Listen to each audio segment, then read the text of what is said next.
86 का प्रातः class heading दिया है, बाप आए हैं आत्मा को ज्ञान नेत्र देने, अर्थात मुक्ति, जीवन मुक्ति की राह दिखाने। रिकॉर्ड चला है, नए नील को राह दिखाओ। ये गीत किसने गाया? बच्चों ने। क्यों? बाप तो एक ही है, उसको ही रचयिता कहा जाता है। तो रचना रचयिता को पुकारती है। तो बाबा ने समझाया है, भक्ति मार्ग में तो तुमको दो बाप हैं, एक लौकिक बाप है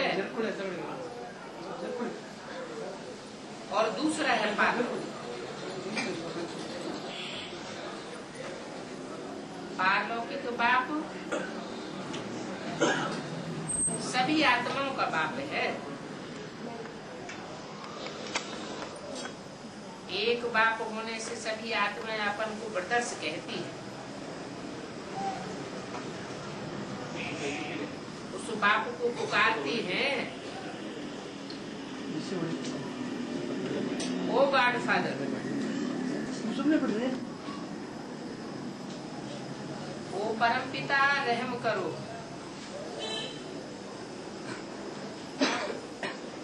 कब पुकारती है? आत्माएं पुकारती हैं। जो आत्माएं आपस में ब्रदर्स हैं,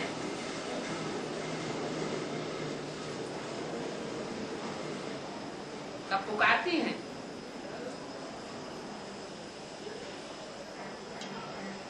कलयुग के लास्ट में, जबकि चारों ओर दुनिया में विनाश बरपा होता है, पुकारती है, रहम करो, क्षमा करो। क्योंकि भक्तों का रक्षक एक ही भगवान है। तो पहले ये तो समझना चाहिए कि हमको दो बाप हैं। अब पारलौकिक बाप तो सभी का एक है, बाकी लौकिक बाप हर एक का अलग अलग है।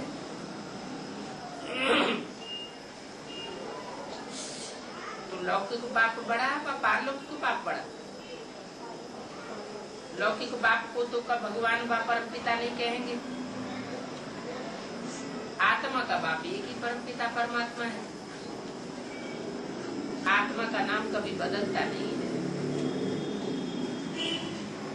शरीर का नाम बदलता है।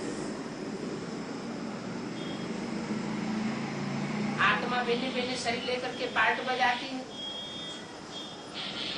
अर्थात पुनर्जन्म लेती है। आखिरी भी कितने जन्म मिलते हैं, तो भी बाप ही आकर के समझाते हैं, बच्चे तुम अपने जन्मों को नहीं जानते हो। और बाप तो आके भारत में, उनका नाम शिव है। समझते भी हैं शिव परमात्मा है। शिव जयंती व शिवरात्रि भी मनाते हैं।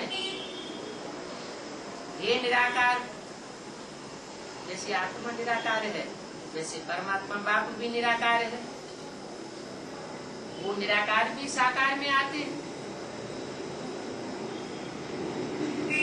पार्ट बनाने के लिए। अब निराकार शिव तो शरीर बिगड़ पार्ट नहीं बजा सकता। मनुष्य इन बातों को कुछ भी समझते नहीं है, नए नहीं है। ये शरीर के दो नेत्र तो सबको है। तीसरा ज्ञान का नेत्र आत्मा का नहीं है, जिसको दिव्य चक्षु कहा जाता है। पुकारते हैं नयनहीन को राह दिखाओ, अर्थात आत्मा को दिव्य चक्षु चाहिए। आत्मा अपने बाप को भूल गई है, इसलिए पुकारते हैं नयनहीन को राह बताओ। तो कहाँ की राह बताओ? शांति धाम और सुख धाम की राह बताओ। सर्व का सदगति दाता वो सदगुरु तो एक ही है, जो शांति धाम और सुख धाम का रास्ता बताते हैं। मनुष्य कोई मनुष्य का गुरु नहीं बन सकते, सदगति दे नहीं सकते। न खुद सदगति पाते हैं और न औरों को देते हैं। एक बाप ही है जो सबको सदगति देते हैं। उस अलफ बाप को ही याद करना है। कौन से बाप को? जो सर्व को सदगति देते हैं। सर्व माने कितने? जो भी 500-700 करोड़ मनुष्य आत्मा है, सर्व की सदगति करते हैं। उस अलफ बाप को याद करना है। इस समय मुरली चल रही है, ब्रह्मा के तन में चल रही थी। चलाने वाला शिव बाप ही था। तो उस अलफ क्यों कहा? ब्रह्मा के लिए क्यों नहीं बोला? उस कह करके दूर क्यों कर दिया? जरूर भविष्य में कोई बाप है, अलफ है, अंत तक खड़ा रहने वाला है। क्योंकि उर्दू में अलफ शब्द खड़ा हुआ डंडा होता है और बे पड़ा हुआ होता है। बाप समझाते हैं ये जो गुरु लोग हैं वे मुक्ति, जीवन मुक्ति और शांति सदा काल के लिए नहीं दे सकते। वो अल्प काल के लिए सुख दे सकते हैं। वो तो खुद ही दुर्गति में है, विघ से जन्म लेते हैं। जो स्वयं विघ से जन्म लेने वाले हैं वो दूसरों को निर्विषयी दुनिया में कैसे ले जाते हैं? वो मुक्ति और जीवन मुक्ति का मार्ग बता ही नहीं सकते। साधु सन्यासियों आदि के पास जाते हैं कि हमको शांति का वरदान चाहिए। सुख और शांति का वरदान तो एक ही बाप दे सकते हैं। मनुष्य मनुष्य को तो दे ही नहीं सकता। भारतवासी तमो प्रधान थे, अभी बाप सतो प्रधान बनाते हैं।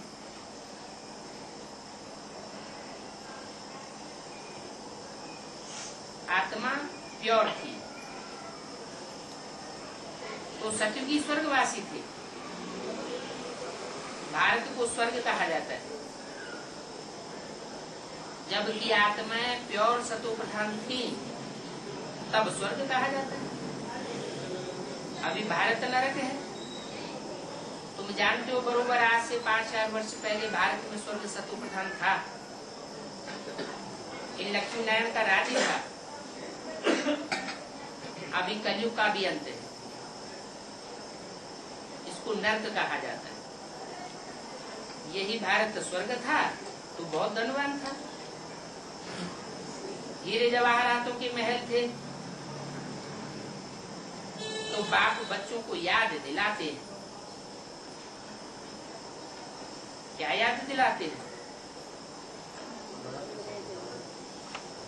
कि भारत इतना धनवान था जहाँ हीरे जवाहरातों के महल थे। तो हीरे व जवाहरात के महल हो जाए तो उससे सुख हो जाएगा? हैं? सुख हीरे जवाहरात से होगा या जिस संगठन में, जिस सोसाइटी में आत्माएं रहती है वो हीरे समान पार्ट बजाने वाली हो तो सुख होगा। हीरे हीरे जवाहरातों के महल थे, ये भी एक मुहावरा है। कोई हीरे जवाहरातों के महल नहीं होते हैं। वास्तव में हीरे जैसे पाटधारी श्रेष्ठ आत्माओं का संगठन होता है। दुनिया में जो 500-700 करोड़ मनुष्य आत्माएं हैं, उनके बीच में हीरो पाटधारी आत्माएं हैं जो पूरे 84 जन्म लेने वालों में श्रेष्ठ पार्ट बजाती है। जो सत्यु की आदि की 9 लाख विशेष आत्माएं हैं, जो कयामत के समय में जैसे आकाश में सितारे टिमटिमाते हैं, रोशनी देते हैं, ऐसे कयामत के समय में वो 9 लाख आत्माएं सारे संसार में रोशनी देती है। कौन सी? स्थूल रोशनी, ज्ञान की रोशनी देती है। ये धरती के सितारे हैं जो ज्ञान की रोशनी चारों तरफ दुनिया में फैलाते हैं। वो आसमान के जड़ सितारे हैं, वो स्थूल रोशनी देते हैं। तो ऐसे हीरे जवाहरातों मिसल सारे संसार में चमकती हुई विशेष आत्माओं की जो संगठन संसार में तैयार होते हैं, उन संगठन में बीच में रहने वाली आत्माएं अपने को और दूसरों को सुख अनुभव कराती। उन महलों की बातें हैं, बाप बच्चों को याद दिलाते हैं। सतयुग आदि में लक्ष्मी नारायण की राजधानी थी, उसको स्वर्ग अथवा वैकुंठ कहा जाता है। अभी स्वर्ग नहीं है। ये बात बाप समझाते हैं कि अभी इस दुनिया में स्वर्ग नहीं है, और बाप भारत में नहीं आते हैं। जब स्वर्ग होता है तब नहीं आते हैं। कब आते हैं? जब ये दुनिया नर्क बन जाती है, भारत में खास नर्क बन जाता है, तब भारत में बाप आते हैं। निराकार शिव की जयंती भी भारत में मनाते हैं। परंतु वो क्या करते थे ये कोई नहीं जानते। शिव जयंती अर्थात निराकार परमपिता परमात्मा आत्माओं के बाप की जयंती, ये कोई जानते नहीं है। जानते नहीं है भक्ति मार्ग में तो महाशिवरात्रि नाम दे दिया है। जैसे कृष्ण का जन्म दिवस मनाते हैं, राम का जन्म दिवस मनाते हैं, बुद्ध की जयंती मनाते हैं, ऐसे नहीं जानते कि शिव की भी जयंती होती है। क्यों नहीं जानते? राम कृष्ण की जयंती जानते हैं क्योंकि उन्होंने शरीर से जन्म लिया। परमात्मा बाप शरीर में आते तो हैं, लेकिन गर्भ से जन्म नहीं लेते। उनकी जयंती कब गाई जाती है? जब वो शरीर में आने के बाद, गुप्त पाठ बजाने के बाद, अंत में सारे संसार में प्रत्यक्षता रूपी जन्म लेते हैं। इसलिए कहा जाता है छुपा रुस्तम बाद में खुले। सभी धर्म पिताएं, सभी महात्माएं, सभी बड़े बड़े करिश्मे दिखाने वाले संसार में आए, वो अपना पाठ बजाते, उनकी बड़ी महिमा है। ऊंचे ऊंचे धर्म पिताएं कहे जाते हैं, इब्राहिम, बुद्ध, क्राइस्ट, गुरु नानक आदि। लेकिन वो इस सृष्टि पर अपना पाठ बजाने के बाद सृष्टि की दुर्गति के साथ साथ खुद भी दुर्गति में चले जाते हैं। दुनिया नीचे जाती है, वो भी नीचे जाते हैं, सब फेल हो जाते हैं।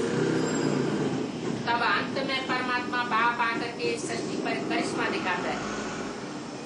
वो करिश्मा दिखाता है जो दुनिया में कोई नहीं दिखा सकता, इसलिए वो भगवान कहा जाता है। कौन सा करिश्मा? नरक को आकर स्वर्ग बनाता है।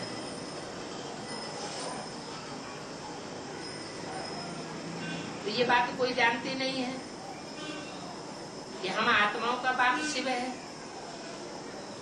उनकी हम जयंती मनाते हैं। बाप की बायोग्राफी को भी नहीं जानते हैं। गाया भी जाता है दुख में सुमिरन सब करे, पुकारते हैं वो गॉड फादर रहम करो, हम बहुत दुखी हैं क्योंकि ये रावण राज्य है। वर्ष वर्ष रावण को जलाते हैं ना, परंतु ये किसको भी पता नहीं है कि 10 शीश वाला रावण क्या चीज है। कोई 10 सिर का मनुष्य होता है दुनिया में क्या?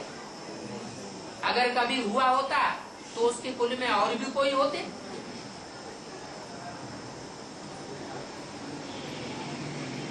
वास्तव में 10 सिर जो अनेक धर्मों के समुदाय इकट्ठे होते हैं कलयुग के अंत में,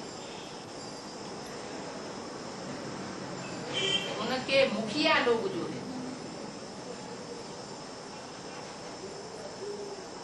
वो अलग अलग मतों का पार्ट बजाने वाले हैं।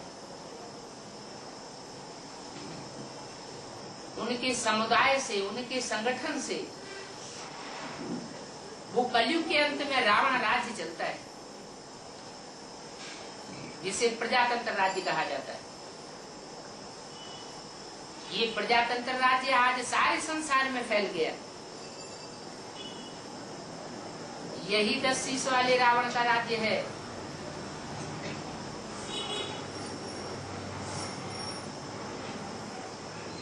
भक्ति मार्ग में उनको जलाते, इनको रावण को जलाते। रावण को जलाना माने अनेक मतों को जलाना, समाप्त करना। संसार में अगर वननेस आ जाए तो स्वर्ग आ जाए। अनेक मतें हैं तो आपस में झगड़ा होता है, लड़ाई होती है, दुनिया नरक बन जाती है, सब आपस में टकराते हैं।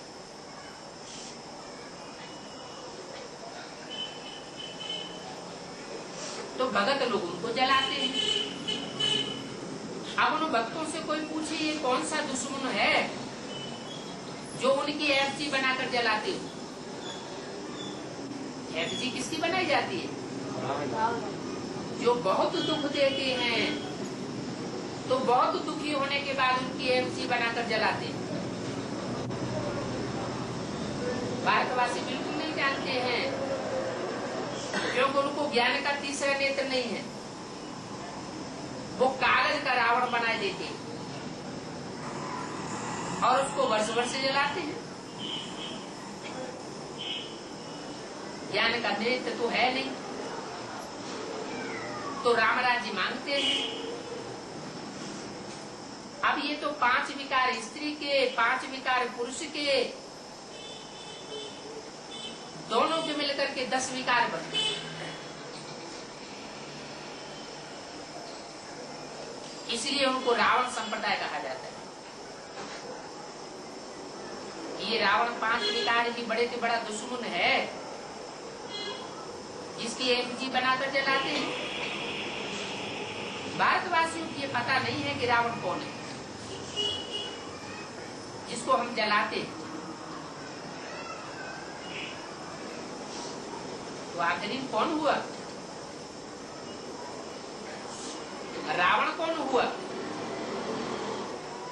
सतयुग त्रेता में जब राम राज्य था तो एक मत थी, एक धर्म था, एक राज्य था, एक राजा हुआ करता था। इसलिए भारतवर्ष में सुख शांति थी, स्वर्ग था। जो भारत स्वर्ग था वही द्वापर युग से नरक बनने शुरू हो गया। द्वापर माना 2 पुर, 2 राज्य शुरू हो गए, 2 मतें शुरू हो गई, 2 धर्म शुरू हो गए, द्वैत फैलता गया। 2 से 4, 4 से 8, अनेक मतों की संख्या संसार में बढ़ती चली गई। तो यही रावण के 10 सिर हैं। सिरों के अंदर ही मत मौजूद होती है, अनेक प्रकार की मतें देने वाले होते हैं।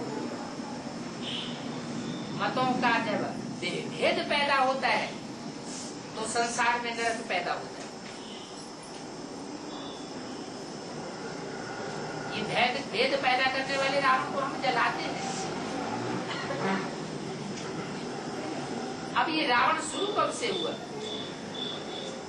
सतयुग से शुरू हुआ, त्रेता से शुरू हुआ या द्वापर से शुरू हुआ? जब द्वैत शुरू होता है तो रावण राज्य शुरू होता है। रावण का राज्य भी 4 अवस्थाओं से पसार होता है, सतो प्रधान, सतो सामान्य, रजो और तमो। जब रजो प्रधान स्टेज होती है तो उसके पुतले को नहीं जलाते। रावण को जलाना भी कलयुग में शुरू करते हैं जब बहुत दुखदाई बन जाता है। तो भारतवासियों को पता ही नहीं है कि रावण को कब से जलाते हैं। सतयुग में लक्ष्मी नारायण का राज्य था, इन्हों को ये राज्य कहाँ से मिला, कैसे मिला, ये कोई को पता नहीं। ये समझने की नॉलेज है। क्या बात समझना है? गीता में लिख तो दिया है कि नारायण को ऐसा ज्ञान दिया जिससे वो नारायण बना, नारी द्रौपदी को ऐसा ज्ञान दिया जिससे वो नारायणी बनी। लेकिन फिर शास्त्रों में लिख दिया है सतयुग में लक्ष्मी नारायण का राज्य था और नर अर्जुन कौन से राज्य में ठोक दिया? तो द्वापर के राज्य में ठोक दिया। भगवान कृष्ण को द्वापर में लगा दिया। अब कृष्ण भगवान अगर द्वापर के अंत में आकर महाभारत युद्ध कराएंगे तो पापी कलयुग की स्थापना होगी क्या? पापी कलयुग की स्थापना कराने के लिए आएंगे क्या?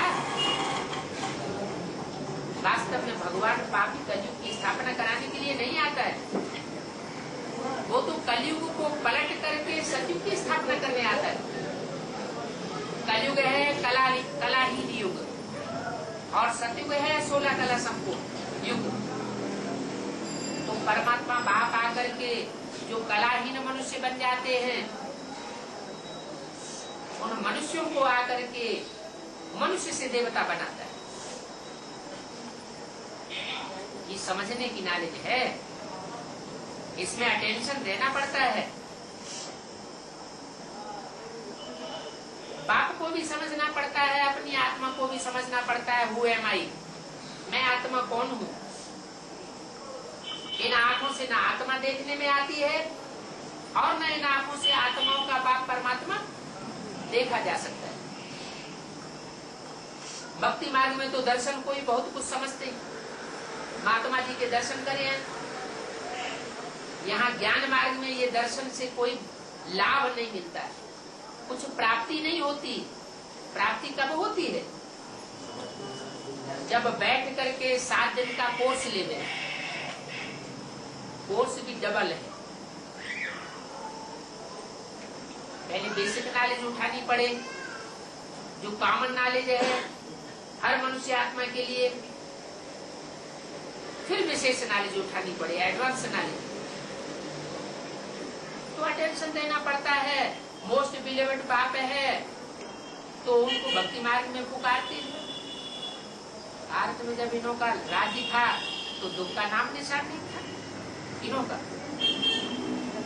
लक्ष्मी नारायण था, क्योंकि लक्ष्मी नारायण स्वयं भी 16 कला संपूर्ण थे। यथा राजा तथा प्रजा। अभी दुखता इतने अनेक धर्म है। दुखधाम का कारण क्या हुआ? अनेकता। 550 करोड़ मनुष्य हैं। सतयुग में तो एक धर्म था, इतनी सभी आत्माएं कहाँ चली जाएगी? अभी नारा तो बहुत से धर्म देते हैं, भक्ति मार्ग के बहुत से संप्रदाय हैं जो दीवारों पे लिखाई देते हैं, कलयुग जाने वाला है, सतयुग आने वाला है। लेकिन कैसे जाने वाला है? तरीका क्या है? अनेक धर्म कहाँ चले जाएंगे? इतनी सभी आत्माएं कहाँ चली जाएंगी, उसका स्पष्टीकरण किसी को पता नहीं। ये दुनिया की आबादी लगातार बढ़ती क्यों जाती है? मनुष्य आत्माओं की नहीं, कीट पशु पक्षी पतंगे क्यों बढ़ते जाते हैं? ये आत्माएं कहाँ से आ रही है? इतनी कीटनाशक दवाइयां छिड़की जाती है, फिर भी वर्ष वर्ष कीटाणु बढ़ते चले जाते हैं। आखिरी में ये आत्माएं कहाँ से आती हैं? जरूर कोई आत्माओं का लोक है। मुसलमान उस आत्माओं के लोक को, अल्लाह के धाम को अर्श कहते हैं। खुदा अर्श में रहता है, फर्श में नहीं रहता। ऐसी भी उन्हों के अंदर मान्यता है, साथ में आसमान पर खुदा रहता है। उसके साथ साथ आत्माएं भी रहती है। रूह है, वो सुप्रीम रूह है, और हम आत्माएं हैं रूह। कहाँ से आती है? जिसका वर्णन गीता में भी है, उस धाम का। सूरज चांद सितारों की दुनिया से पार एक लोक है, जिसे पार लोक कहा जाता है। जहाँ सूरज चांद सितारों का प्रकाश नहीं पहुंचता, उस परम धाम से मैं आता हूँ। वो मेरा परम धाम है, मैं वहां का रहने वाला हूँ। इससे साबित होता है वो सब पाप की दुनिया में व्यापक नहीं है। इस पाप की दुनिया में तो पाप और विकार ही व्यापक है। रावण की दुनिया में रावण राज्य ही व्यापक है। यहाँ राम का राज्य नहीं है। वो निराकार राम जब इस सृष्टि पर आता है, तो उस समय सारी आत्मा इस सृष्टि पर आ जाती है।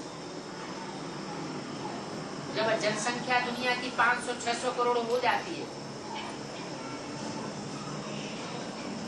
तब अंत में एक तरफ परमात्मा आकर के इस पुरानी दुनिया के विनाश का सामान इकट्ठा कराते हैं। आज से 60-65 वर्ष पूर्व एटॉमिक एनर्जी का नाम निशान नहीं था, और 60-65 वर्ष पूर्व इतने ढेर के ढेर भगवान भी भारतवर्ष में नहीं थे।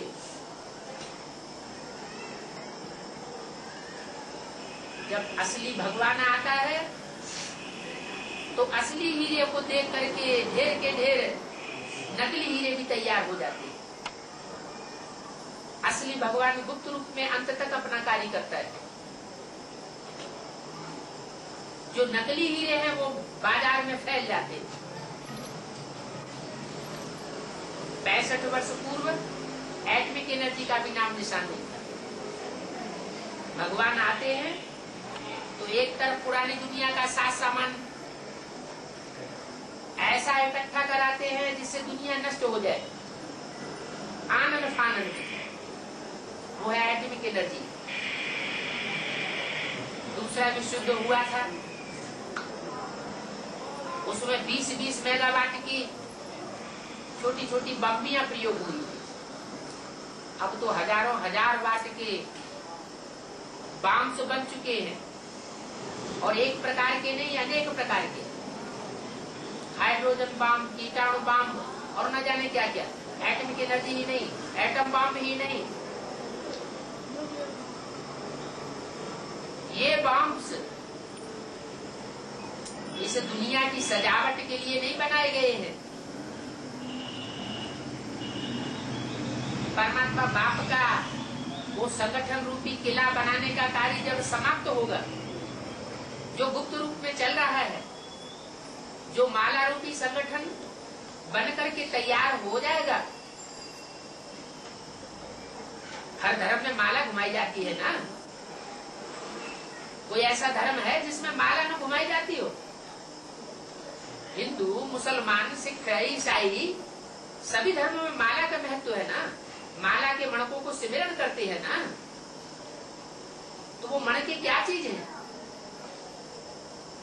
जरूर परमात्मा बाप इस सृष्टि पर जब आता है तो हर धर्म से चुनी हुई चुनिंदा आत्माओं को इकट्ठा करता है, संगठित करता है और उनकी माला तैयार करता है। वो विशेष आत्माएं सारी सृष्टि पर ऐसा संगठन स्वर्गीय बनाती है जिससे दुनिया में सुखी ही सुख हो जाता है। तो ऐसा संगठन जब बनकर के तैयार होगा तो ये पुरानी 500 करोड़ की दुनिया में आग लगेगी, वो बम फूटेंगे। उस समय का ये गायन है, उस समय का ये विशेष नाम जाप किया जाता है। कौन सा? हर हर बम बम।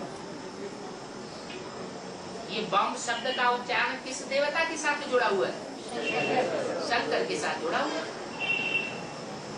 पहले ब्रह्मा द्वारा स्थापना, वो तो ब्रह्मा कुमारी ईश्वरी विश्वविद्यालय में ब्रह्मा द्वारा स्थापना हो रही है।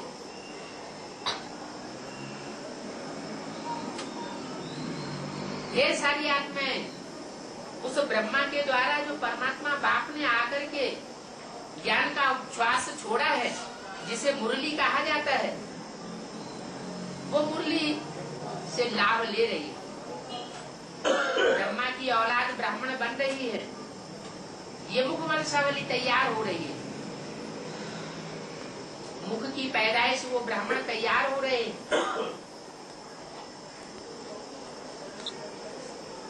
मुख वंशावली नहीं कहेंगे। जो आज की दुनिया के ब्राह्मण हैं और जो कल की दुनिया के ब्राह्मण थे, उनमें अंतर है। मुख वंशावली किन्हें कहेंगे? जो कोख से पैदा होते हैं, खून की औलाद हैं, वो ब्राह्मण मुख वंशावली। और जो मुख से ज्ञान सुनकर के तैयार होते हैं, वो है मुख वंशावली।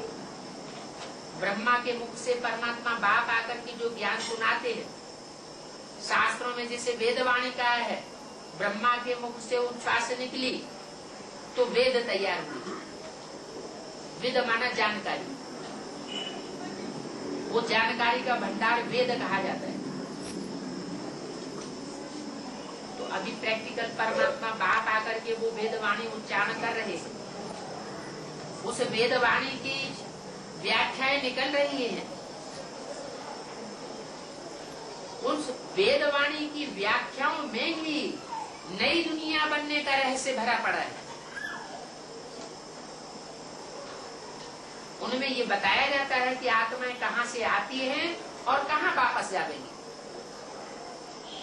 वो आत्माओं का लोक है परम धाम ब्रह्मलोक, जहाँ से बिंदु बिंदु आत्माएं सृष्टि पर आती है, अनेक जन्म लेती है, शरीर रूपी चोले बदलती जाती है, आत्माएं दुखी होती जाती है।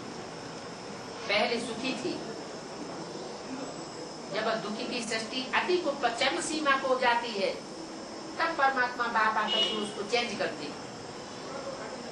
सभी आत्माएं वापस परमधाम जावेंगी। इस नई सृष्टि में सिर्फ 9 लाख आत्माएं बचेंगी, जो कयामत के समय में चारों तरफ 500 करोड़ मनुष्य आत्माओं के बीच सितारे की तरह चमकेंगे। इसलिए भक्ति मार्ग में गायन है कि आसमान में 9 लाख सितारे। ये गायन है कि 9 लाख हार होता है। 9 लाख आत्माएं हैं जो परमात्मा बाप के गले का हार बनती है। बाकी सब आत्माएं शरीर को छोड़ करके जन्म जन्मांतर की सजाएं खा करके वापस परमधाम चली जाती। परंतु इन बातों का किसी को पता नहीं है, क्योंकि नैन ही नहीं। कौन से नैन? ये स्थूल नेत्रों की बात नहीं है। ये ज्ञान का तीसरा नेत्र किसी के पास नहीं है, किसी मनुष्य गुरु धर्म गुरु के पास नहीं है। वो सिर्फ शास्त्रों का ज्ञान रटा रटाया सुनाते हैं। परमात्मा बाप आकर अनेक जन्मों की थ्योरी बताता है। अनेक जन्मों की थ्योरी वही बता सकता है जो खुद जन्म के चक्र में न आता हो। वो सुप्रीम सोल शिव ही है जो अजन्मा कहा जाता है। वो गर्भ से जन्म नहीं लेता। जो गायन है गीता में प्रवेशुम, मैं प्रवेश करने योग्य हूँ, तो वो इस सृष्टि पर आकर के रामकृष्ण की आत्माओं में प्रवेश करता है। प्रवेश करके वो ज्ञान सुनाता है, जो ज्ञान सृष्टि में और किसी मनुष्य मात्र के पास नहीं होता है। उसे ज्ञान कोई तीसरा नेत्र कहा जाता है। बाकी कोई शंकर को अलग से कोई तीसरा नेत्र स्थूल में होने की बात नहीं है। आत्मा भूल गई है कि हमने कितने जन्म लिए। सतयुग में जो देवी देवताओं का राज्य था वो कहाँ गया? गाते भी है मनुष्य 84 जन्म लेते हैं, 84 का चक्र कहते हैं, परंतु कौन सी आत्माएं 84 जन्म लेती है? जो पहले पहले भारत में आती है। जब सृष्टि की आदि हुई थी, तो सृष्टि के आदि काल में, सतयुग के आदि में, जब आदि सनातन धर्म की स्थापना हुई थी या पुनरुत्थान हुआ था, तो उस समय ये 84 जन्म लेने वाली आत्माएं बहुत थोड़ी संख्या में संसार में रह जाती है, जिनकी संख्या होती है 9 लाख। इसलिए 84 का चक्र कहा जाता है। मनुष्य आत्मा के ज्यादा से ज्यादा 84 जन्म होते हैं। उन्होंने भक्ति मार्ग फिर 84 के चक्र को 84 लाख योनियों में डाल दिया। ऐसा क्यों हुआ? 84 लाख योनियां कह देने से बात गलत नहीं होती। 84 लाख योनियां तो हैं, लेकिन मनुष्य आत्मा सिर्फ 84 जन्म लेती। 84 लाख योनियां इसलिए कह दिया तो कोई ये न पूछे कि 84 लाख योनियों का चक्र क्या है। 84 लाख योनियों में भ्रमण करने के बाद मनुष्य कैसे मनुष्य का जन्म लेता है? फिर ये प्रश्न ही पैदा नहीं होगा। 84 लाख का चक्र कौन बैठ करके बताएगा? 84 का चक्र तो समझाया जा सकता है, जो परमात्मा बापा करके समझाए कि सतयुग में जब तुम 16 कला संपूर्णते हो तो 8 जन्म लेते हो। उस समय आयु तुम्हारी 200-250 वर्ष भी होती है। त्रेता में जन्म लेते लेते, सुख भोगते भोगते आत्मा की शक्ति क्षीण हो जाती है। जैसे कोई बीज खेत में बोया जाता है तो जितनी बार बोया जाएगा उसकी शक्ति क्षीण होती जाएगी, पौधा छोटा क्या होगा, दाने कम निकलेंगे। तो ऐसे ही आत्मा में 8 जन्म लेने के बाद उसकी शक्ति क्षीण हो जाती है। त्रेता में आकर के वो यहाँ 12 जन्म लेती है। एवरेज एज कम हो जाती है, इसलिए जब ज्यादा लेती है। द्वापर में आकर के 21 जन्म लेती है, वहाँ एवरेज एज और कम हो जाती है। कलयुग में आकर के 30-40 वर्ष एवरेज एज 42 जन्म लेने पड़ते हैं आपको। इस तरह टोटल 4 युगों में मिलाकर 84 जन्म मैक्सिमम मनुष्य आत्मा लेती है। इससे जास्ती किसी के जन्म नहीं होते। जो 84 जन्मों में भ्रमण करने वाली विशेष आत्माएं हैं, वो 9 लाख आत्माएं स्पेशल आत्माएं।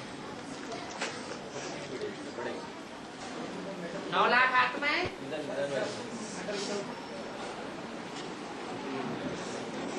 आदि से सृष्टि पर आती है, जिनके द्वारा आदि सनातन देवी देवता धर्म का फाउंडेशन लगाया जाता है। उस समय सृष्टि पर और कोई दूसरा धर्म नहीं होता। कोई भी दूसरे धर्म का फाउंडेशन लगाने वाली आत्माएं भी नहीं होती है। जब दूसरा जन्म शुरू होगा सतयुग का, तो चौथाई कला कम हो जाएगी। उस समय दूसरे धर्म का फाउंडेशन लगाने वाली आत्माएं भी सतयुग के आदि में प्रवेश होती है, लेकिन वो अपना प्रभाव नहीं दिखा सकती, क्योंकि वो आत्माएं भी राजयोग सीख करके राजयोगी बन करके श्रेष्ठ देवताओं की लिस्ट में आ जाते हैं। 84 का चक्र कहा जाता है, लेकिन सब तो 84 के चक्र में नहीं आते। कौन सी आत्मा 84 जन्म लेती है? जरूर जो आज सनातन देवी देवता धर्म के पक्के हैं, कभी दूसरे धर्म में कन्वर्ट नहीं होते हैं वो ही पूरे 84 जन्म लेते हैं जो पहले पहले भारत में आते हैं।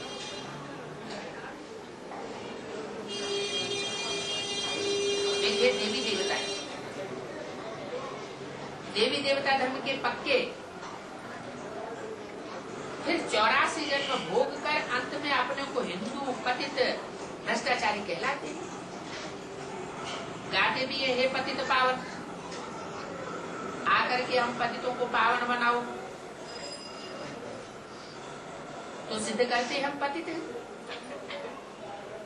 जो पतित हैं अति पतित बन जाते हैं, वो अपने धर्म को भी भूल जाते, अपने धर्म पिता को भी भूल जाते, धर्म का नाम कह देते हिंदू, तो धर्म पिता का नाम क्या होगा? हिंदुस्तान। कोई देश के नाम पर धर्म का नाम पड़ता है? धर्म पिता के नाम पर तो पड़ता है। क्राइस्ट से क्रिश्चियन धर्म, बुद्ध से बौद्ध धर्म, मोहम्मद से मुस्लिम धर्म, तो जरूर कोई धर्म पिता होता होगा ना हर धर्म का। तो आज सनातन देवी देवता धर्म का भी कोई धर्म पिता होता है। सनातन धर्म नाम दिया गया है तो जरूर ब्रह्मा के जो 4 बड़े पुत्र माने गए हैं, मानसी पुत्र, उनमें जो सबसे ज्ञानी पुत्र है सनत कुमार, उसके द्वारा आज सनातन देवी देवता धर्म की स्थापना होती है। वो सनत कुमार नाम का जो बड़ा पुत्र है वो कोई और नहीं है, शंकर को ही सनत कुमार कहा गया है, जो योगियों का ईश्वर कहा जाता है। अब योगियों की ईश्वर 2-4 होंगे क्या? योगियों का जो ईश्वर होगा वो एक होगा या 2-4-6-8 होंगे? एक तरफ योगी राज कृष्ण को भी कहा जाता है, दूसरी तरफ योगियों में श्रेष्ठ शंकर को भी कहा जाता है, और तीसरी तरफ सनत कुमार को भी योगीश्वर बता दिया है। तो आखिर योगियों का ईश्वर कौन है? ये तीनों अलग अलग नहीं है, एक ही व्यक्तित्व है जिसमें राम की आत्मा, कृष्ण की आत्मा, शिव की आत्मा प्रवेश करके कार्य करती है। जैसे कोई भूत प्रेत किसी मनुष्य में प्रवेश कर जाते हैं इकट्ठे, एक ही एक चोले में अनेक भूत प्रेत आत्मा इकट्ठी हो जाती है। ऐसे ही इस षष्ठ रूपी रंगमंच की जो शक्तिशाली आत्माएं हैं वो एक चोले में संसार में प्रत्यक्ष हो जाती है। उसका नाम है परमेश्वर। उसके द्वारा ही देवी देवता सनातन धर्म स्थापन होता है। उस चोले का नाम दे दिया है शंकर। शंकर माना मिक्स, जैसे कहते हैं वर्ण शंकर, अनेक वर्णों को मिलाकर के जो संतान पैदा होती है उसको कहते हैं वर्ण शंकर, मिक्सचरिटी की संतान। तो ऐसे ही परमात्मा बाप जब इस सृष्टि पर आते हैं तो रामकृष्ण की जो विशेष आत्माएं हैं उन विशेष आत्माओं को एक मंच पर लाकर के इकट्ठा कर देते हैं। उनके संस्कार मिलकर के एक हो जाते हैं, वो विष्णु का रूप गाया जाता है। एक राम की आत्मा, उसकी सहयोगी आत्मा सीता, दूसरी कृष्ण की आत्मा, उसकी सहयोगी आत्मा राधा, जिनके संगम युग में आकर के कलयुग के अंत में नाम पढ़ते हैं। राम का नाम पड़ता है शंकर, कृष्ण का नाम पड़ता है ब्रह्मा। इन चारों आत्माओं को जो कॉम्बिनेशन है वो विष्णु रूप कहा जाता है। 4 भुजाएं, 4 भुजाओं का जो कॉम्बिनेशन है, भुजा माना मददगार। परमात्मा बाप के कार्य में ये 4 आत्माएं विशेष मददगार बनती हैं। कैसी मददगार बनती हैं? जिनके संस्कार आपस में कभी टकराते नहीं, ऐसी मददगार जब बन जाती हैं पुरुषार्थ करते करते, तभी नई सत्य की दुनिया का संगठन स्थापन हो जाता है। ये गुप्त कार्य परमात्मा बाप अभी उन आत्माओं के द्वारा कराए रहे हैं। जो अपन को हिंदू कहते हैं वो जानते नहीं है कि हम कौन से धर्म के थे। वास्तव में हिंदू कोई धर्म नहीं होता है। धर्म का नाम हमारा असली है आदि सनातन देवी देवता धर्म। अभी वो हिंदू भ्रष्टाचारी होने के कारण अपने धर्म को भी नहीं जानते। गाते भी है पतित पावन, तो सिद्ध करते हैं कि हम पतित हैं, इसलिए पुकारते हैं पतित पावन। हमें पावन बनाने के लिए आओ बाबा। हाँ जी। हिंदू नाम क्यों? हिंद माने हिंसा, दूर माने दुईते अलग करना, समाप्त करना। जो समझते हैं कि हम हिंसा को दूर करने वाले हैं, उन्होंने इसका नाम रख दिया हिंदू। वास्तव में हिंसा को दूर इस सृष्टि से कोई कर ही नहीं सकता। मनुष्य गुरु हिंसा फैलाने वाले हैं, लेकिन हिंसा को दूर करने वाले नहीं है। हिंसा को दूर वही कर सकता है जो एक मत स्थापन करे सारे संसार में। एक मत तभी स्थापन हो सकता है जब इस सृष्टि का पिता इस संसार में प्रत्यक्ष हो जाए। तो ये झूठा अहंकार है मनुष्य गुरुओं का, जो ये समझते हैं कि हम इस दुनिया में से हिंसा को दूर करने वाले हैं। इसलिए उन्होंने अपने धर्म का नाम बदल करके, भूल करके हिंदू धर्म नाम कह दिया। वास्तव में हिंदू कोई धर्म नहीं होता। ऐसा कोई हिंदू धर्म नहीं होता है जो संसार में से हिंसा को दूर कर सके। न काम कटारी की हिंसा को दूर कर सकते हैं और न स्थूल हिंसा को दूर कर सकते हैं। ये तो परमात्मा बाप ही है जो इस सृष्टि पर आकर के ऐसी ज्ञान की क्रांति करता है, ऐसी धर्म की क्रांति करता है कि सारा संसार पलट जाता है और हिंसा नहीं होने देता। हिंसा करने वाले दूसरे धर्म के लोग साबित होते हैं। तो जो खुद पतित है वो फिर औरों को पावन अहिंसा कैसे बनावेंगे? बाप समझाते हैं ये साधु सन्यासी आदि सारा भक्ति मार्ग के। आधा कल्प भक्ति मार्ग में रावण राज्य 5 विकार होने के कारण भारत ने इतना दुख पाया। 84 जन्म तो लेते हैं, उनका भी हिसाब समझना चाहिए। कितने जन्म सुख में रहते हैं और कितने जन्म दुख में रहते हैं। सुख का जन्म वो हो गया दिन, और दुख के जन्म जहाँ ठोकरें खाते रहते हैं, दुखी होते रहते हैं, वो हो गई अज्ञान की राह।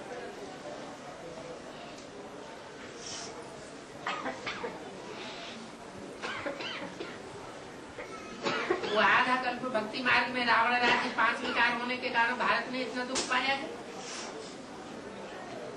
उन 84 जन्मों का हिसाब समझना चाहिए। पहले सतयुग में है सतो प्रधान, फिर त्रेता में है सतो, द्वापर में रजो, आत्मा में खाद पड़ जाती है। और कौन सी खाद पड़ती है? जो कम कलाओं की आत्माएं ऊपर से नीचे उतरती रहती है, दुनिया की जनसंख्या बढ़ती रहती है। उन आत्माओं के संग के रंग में आकर के जो 84 जन्म लेने वाले पद के देवताएं हैं वो नीचे उतर जाते हैं, क्योंकि उनकी संख्या कम होती है। ऊपर से उतरने वालों की जनसंख्या जास्ती होती है, तो जास्ती के संग के रंग में आकर के जो कम कलाओं वाले जो जास्ती हैं, उनके संग के रंग से जो श्रेष्ठ देवताएं थे, जो अनेक जन्म लेते लेते कमजोर बन जाते हैं, वो कन्वर्ट हो जाते हैं। तो सतो से रजो और कलयुग में तमो की खाद पड़ती है। बाप तो भारत में आते, उनके दूसरे देश में क्यों नहीं आते? दूसरे देश और दूसरे धर्म खंड मनुष्य गुरुओं के द्वारा स्थापन किए हुए।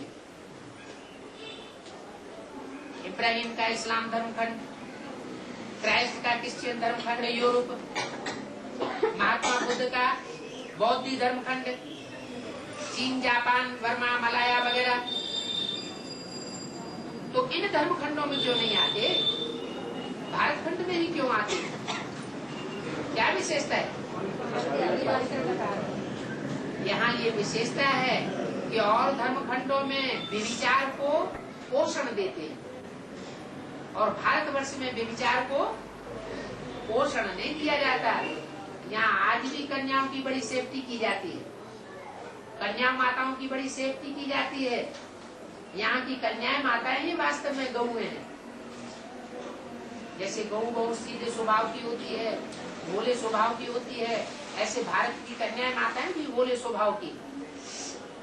जीवन में उनको जिसे एक खूंटे से बांध दिया जाता है, सारा जीवन उस खूंटे से बंद करके अपना जीवन निर्वाह करती है। तो ये है गौएं। उन्होंने तो स्थूल गौओं को, जानवर गौओं को समझ लिया है। उन गौओं का हत्या नहीं होनी चाहिए। अरे जानवर गौओं की हत्या होने न होने से क्या अंतर पड़ता है? यहाँ तो पहले अपनी जाति का तो उत्थान करना चाहिए। मनुष्य पहले अपनी मनुष्य जाति का उत्थान करे, जानवरों की बात बाद में। भगवान भी आता है तो मनुष्यों को ज्ञान सुनाता है या जानवरों को सुनाता है? मनुष्य ही ज्ञान सुन सकते हैं, समझ सकते हैं। जानवरों में तो बुद्धि ही नहीं होती है जो ज्ञान की गहराई को समझ करके वाइब्रेशन बना सके। तो मनुष्यों को राजयोग सिखाते हैं। उस राजयोग से 5 विकार नष्ट होते हैं। भारत में आते हैं तो भारत में शिव जयंती मनाई जाती है, विदेशों में शिव जयंती नहीं मनाई जाती। ये समझानी कोई एक को नहीं दी जाती। बाप आकर ये सबको ज्ञान सुनाते। बाप कहते हैं मैं साधारण बूढ़े तन में प्रवेश करता हूँ, जिसके लिए गीता में कहा हुआ है मुझे साधारण तन में आए हुए परमात्मा को बूढ़मती लोग नहीं पहचान पाते। गीता में ये महावाक्य आए हुए हैं। प्रश्न होता है साधारण तन में क्यों आते हैं? अच्छे व्यक्तित्व में क्यों नहीं आते? बहुत अच्छी बढ़िया पर्सनालिटी में आए होते, करोड़ोंपति में आए होते।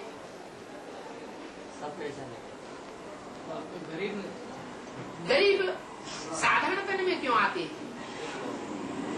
कारण क्या है? अच्छी पर्सनालिटी में आवेंगे तो सारे पहचान लेंगे। फिर चुनाव कैसे होगा श्रेष्ठ आत्माओं का? परमात्मा बाप को तो क्या करना है? इस सारी सृष्टि में से हर धर्म की विशेष आत्माओं को चुनाव करना है, चुनना है। तो उन विशेष आत्माओं को चुनने के लिए जो जहीन आत्माएं हैं, बुद्धिमान बाप के बुद्धिमान बच्चे हैं, उनको चुनने के लिए जो बुद्धि से मनन चिंतन मंथन की शक्ति रखने वाली आत्माएं, जो वास्तविक अर्थ में मनुष्य है, जो शास्त्र में लिखा हुआ है कि 84 लाख योनियों में भ्रमण करने के बाद एक जन्म मनुष्य का मिलता है, वो तो उन्होंने लिख दिया है। वास्तव में मनुष्य कहा जाता है मनु की औलाद को। मनुष्य नाम कब पड़ा? उनके लिए मनुष्य नाम पड़ा जो मनु की औलाद बने। मनु कहा जाता है ब्रह्मा को, जो आज सृष्टि का रचयिता कहा जाता है। वो मनु मनन चिंतन मंथन करने वालों में सबसे श्रेष्ठ है। उस मनु की जो औलाद बनते हैं वो भी मनन चिंतनशील ही हो। वास्तविक अर्थ में वही मनुष्य हो जो खाते हैं, पीते हैं, सोते हैं। जैसे जानवरों की दुनिया होती है, खाती है, पीती है, सोती है, इसके अलावा कुछ नहीं करती। तो जानवरों में और मनुष्य में अंतर क्या हुआ? मनुष्य है और मनुष्य का जन्म लेकर के मनन चिंतन मंथन न किया, मैं आत्मा क्या हूँ, ये शरीर क्या है, ये सृष्टि क्या है, सृष्टि कैसे संचालित होती है, इस सृष्टि का नियंता कौन है, कैसे है, क्या कार्य करता है, अगर इन बातों के बारे में मंथन न किया आत्मा जो अनेक जन्म लेने वाली है, अनेक चोले धारण करने वाली है, आत्मा को ये तो ज्ञान होने चाहिए कि मैं आत्मा सत्य रूपी रंगमंच पाठधारी हूँ। मैंने कैसे कैसे सत्य रूपी रंगमंच पर 4 युगों में पाठ बजाए हैं। उस पाठ को अगर पाठधारी न जाने तो पाठधारी होशियार कहा जाएगा या बुद्धू कहा जाएगा। पाठधारी अपने पाठ को जरूर जानना चाहिए। कोई पाठधारी ऐसे फुर्त होते हैं कि ड्रामा में अनेक पाठ बजा लेते हैं। हीरो का भी पाठ बजाएंगे तो साधारण पाठ भी बजा लेते हैं।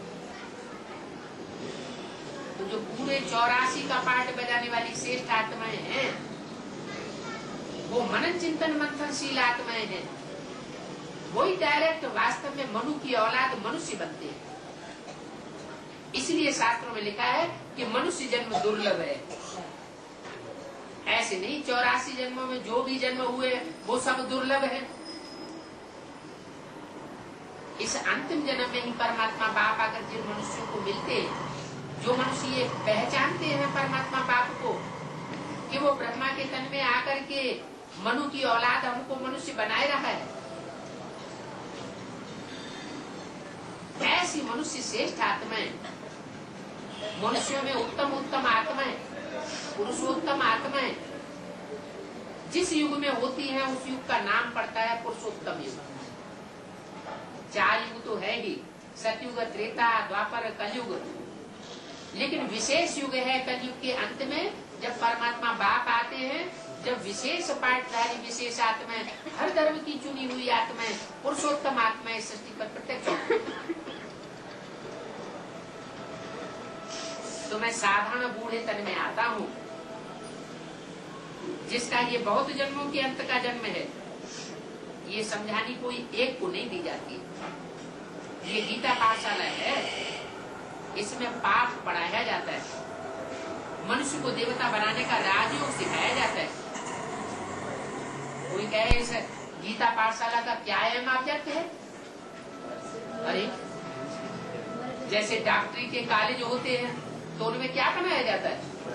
डॉक्टर बनाया जाता है। इंजीनियरिंग के कॉलेज होते हैं तो उनमें इंजीनियर बनाया जाता है। वकालत का कॉलेज होता है तो उसमें वकील, एडवोकेट, जज बनाए जाते हैं। यहाँ क्या बनाया जाता है? यहाँ नर से नारायण जैसा बनाया जाता है, नारी से लक्ष्मी जैसा बनाया जाता है। ये राजयोग है। इसका नाम राजयोग क्यों पड़ा?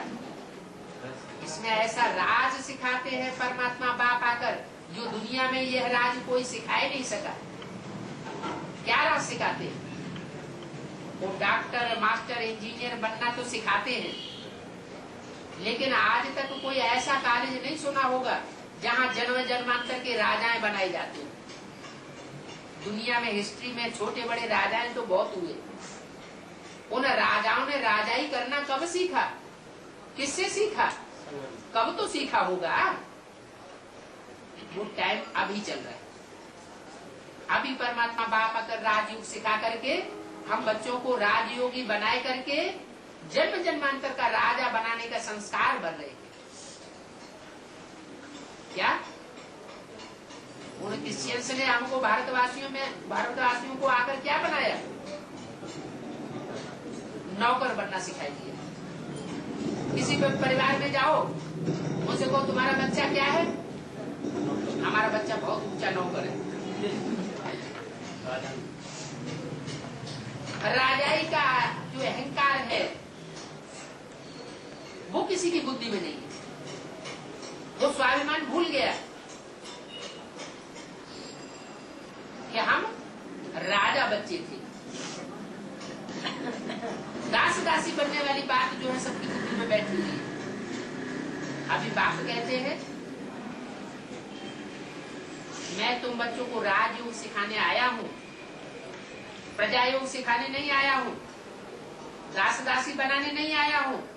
ये बात दूसरी है कि तुम अगर पढ़ाई नहीं पढ़ोगे तो दास दासी बनोगे।